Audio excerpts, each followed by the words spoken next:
Kwa hiyo tunapofundisha mafundisho kama haya ambayo ni mafundisho ambayo wana theology wakati mwingine walitufundisha lakini wakawa hawafafanui.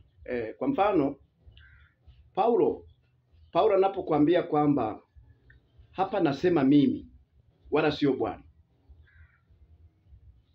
halafu hayo maandiko ukayatumia kwamba hata Paulo alikuwa na Roho Mtakatifu, kwa hiyo hilo nalo ni la Bwana, unawachanganya watu. Unawachanganya watu kwa sababu kuna mengine alisema ambayo sio lazima kuyafanya. Sasa kwa mfano kama ukisema kwamba na yeye Paulo alikuwa na roho kama alivyosema, ukasema kwamba kwa hiyo hata yeye kila kitu alichokifanya ukifanye. Sasa kama hivyo alivyoshauri kwamba watu wasioe wewe kama yeye. Haya, tuchukulie kwamba haya useme ni roho. Mwanaume maana yake inabidi usioe. Si roho. Maana yake inabidi usioe. Usije tu kasema kila alichokisema Paulo ni Bwana alisema, kwa hiyo lazima kifanywe kazi. Usiseme hivyo kwa kutetea misimamo ya madhehebu yako. Usisome hayo maandiko kwa kutetea misimamo ya mapokeo yako, halafu unakuwa unakwama tena upande wa pili. Sijui kama tunaelewana. Yaani iko hivi. Kama yeye mwenyewe amekataza, amesema msinene kwa lugha zaidi ya watu watatu. Halafu wewe ukasema, ukashikia bango ukasema kila alichokisema ni Bwana. Alikuwa na Roho Mtakatifu, kwa hiyo lazima kifanywe kazi. Haya, sasa msinene kwa lugha zaidi ya watu watatu kanisani, tuone kama mtaweza. Mtaweza sasa? Mtaweza? Sasa ndio hapo jiulize, kwa nini katazo hilo usilifanyie kazi?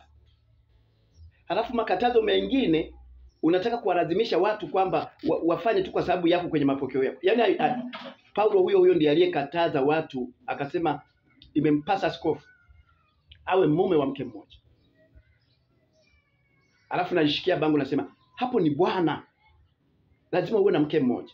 Kwa hiyo kwenye kunena kwa lugha, zuio la kunena kwa lugha zaidi ya watu watatu penyewe, kwa nini usiseme ni Bwana aliyesema na msinene kwa lugha zaidi ya watu watatu? Uone kama kuna vitu vinachanganya hapa, na unatakiwa kuelewa kweli.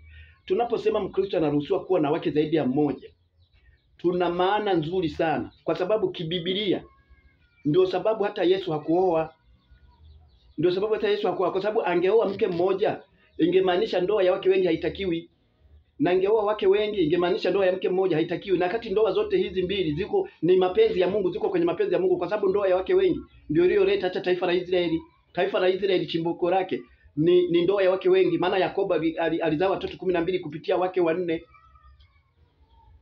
Kwa hiyo wapendwa, makanisa yote, madhehebu yote ambao mnasema kwamba kuwa na wake wengi ni dhambi, naombeni muangalie ustaarabu, mrekebishe mambo mapema, kwa sababu wachungaji wenu watawakimbia si muda mrefu.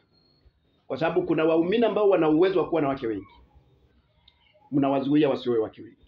Kuna waumini ambao wao wako tayari kwenda kuolewa kuwa mke wa pili au watatu kuliko kukaa bila kuolewa, lakini mnawazuia, mnawaambia kwenda kuolewa kuwa mke wa pili au watatu ni dhambi. Sasa watawakimbieni. Na Mungu ameleta wokovu wao, safina imekuja, kanisa hili linawapokea wanaotaka kuoa wake zaidi ya mmoja, kanisa hili linawapokea wanaotaka kuolewa kwenye ndoa ya wake wengi, kanisa hili linawapokea. Kwa hiyo Mungu ameleta safina. Jamani, tuingie kwenye safina. Tembelea kwenye YouTube yetu, andika tu Saa ya Uzima wa Roho, utajifunza mambo mengi. Njoo kwenye chuo chetu cha Tanzania University of Spiritual Leadership, ni chuo kizuri sana, kina maudhui mazuri sana.